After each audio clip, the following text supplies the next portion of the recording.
Okay, now that we've set up our account, we want to first set up our client. I know everybody's going to want to come in and jump over here and set up your property, but you have to set up a client first. We may change this in the future, but for right now you need to set up a client first. And so hopefully if you're an REO agent, you have a number of clients to set up. If you don't, or if you're an investor, or if you're using this for your private account, what we tend to do is if it's an internal property, something that we've acquired as an investment, we just set it up as Metro West buyers, Metro West sellers, Metro West investments, whatever you want to set that client up to keep track of it under, but that's what you want to use client for. So let's come out here and set up a client first. So we're going to come up here into our client screen. And what we want to do is come over here to the right hand side and hit this plus button. This is just good to get used to, because anything inside of Maestro to add on a screen is going to be the upper right hand side, that plus button right here. So whether you're adding a client, a vendor, a task, if you're adding a note, a contact, whatever it may be, upper right hand corner. So we're going to click that and add our client information. So this, I'm just going to make up a fake one here. Let's just do Fannie Mae 123 Main, which is not really their address. So we'll just set up a fake client here, and you don't need to watch me do this. Okay, so I've got my client information in here now. Status. What I like this here is we've got active, inactive, and prospect. Obviously active is if you're currently getting business. Inactive means that you're no longer getting business from that client or they're out of business. And then prospect. The reason I like this category is it also allows me to follow up on clients that I currently am interested in getting business from but don't today. So you'll see up here you can sort by active, inactive. Obviously with just a few properties we have, it's easy to keep track of now, but like for our Metro West account, we probably have almost 100 clients in there over the years, ones we're calling on, ones that we have active with, and ones that are no longer in business or whatever the case may be. So as you can see, this is a good category to start tracking, and once you've got a lot of clients or information in there, it's much easier to sort that way. So I'm going to update it. So here, Fannie Mae, I can see my address, my phone, my fax, and my website, and then vendor email, and then website. Over here is where you keep track of the client-specific information. So once you're in here, you've got your summary, and this here just holds the information with regard to the services that you provide. So you can do REO, valuations, short sale if you do prop pres. For this client, for Fannie Mae, we're just going to say we do REO. The client memo is just a scratch pad for you to track information, whatever it may be. You always want to see on this file when it comes in. It can be uses, lockbox code AMN or something like that.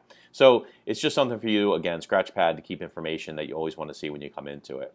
Contacts. This is where we're going to set up our contacts for the client. So this is the same contact screen you'll see when you add contacts, whether it's vendors, whether it's inside the property asset itself. This is the contact screen. So Sally, let's do Sally Smith. Again, it's not really relevant inside of here because we know the company is Fannie Mae, but again, it's the same contact form for others where you may want to know what company they're with. Position, let's just say she's an asset manager. I can spell today, and her email.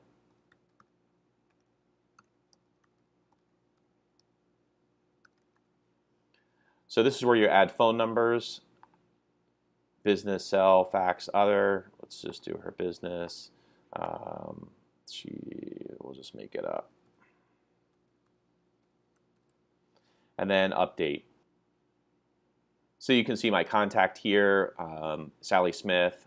And if I have other contact numbers for her, I just come in, again, click the plus sign, add a cell or whatever it may be type of thing. So that's how you add contacts. Subclients. So subclients are for, if this is, say, an asset management company, we'll just say give PMH as an example. So say this was PMH Financial. Their clients may be Bank of America, Chase, Residential Mortgage Solutions, and so that's where you would add a subclient. So you can come down in and add, whatever that may be. Obviously, Fannie Mae doesn't have subclients, so we'll leave that. But that's where you can add them to keep track of, for that asset manager, what clients that they're managing. And then within those subclients, you can set up, again, another client screen, information, and so forth for that particular subclient. Portals. This is really cool because, again, it allows you to track all the portals they may be using. So my portal type, let's just say it's REO. Let's just say my portal here is HomePath. And status allows me to know if I'm approved, if I don't currently have a status, or if I'm registered with that client. So for this portal, let's just say that we're approved. The portal is,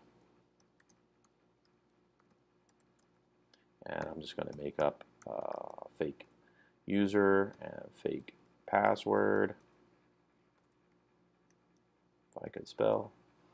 Now, this over here is kind of cool. This allows you to say when you last verified that you were in compliant with this portal. And so this is very important to track because you want at least once a quarter go in and make sure, log into that portal, make sure all your information, your insurance, your W-9, all your information is inside the portal is up to date and compliant so you can continue to get business. And so I'm just going to pick a date here today. Verified by myself.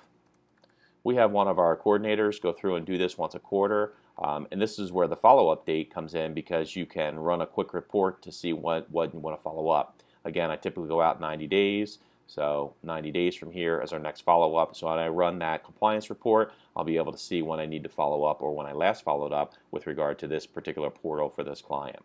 So again, that's portal. If you want to add another one, so you can have as many portals inside here as you want. I know Fannie Mae also uses Equator.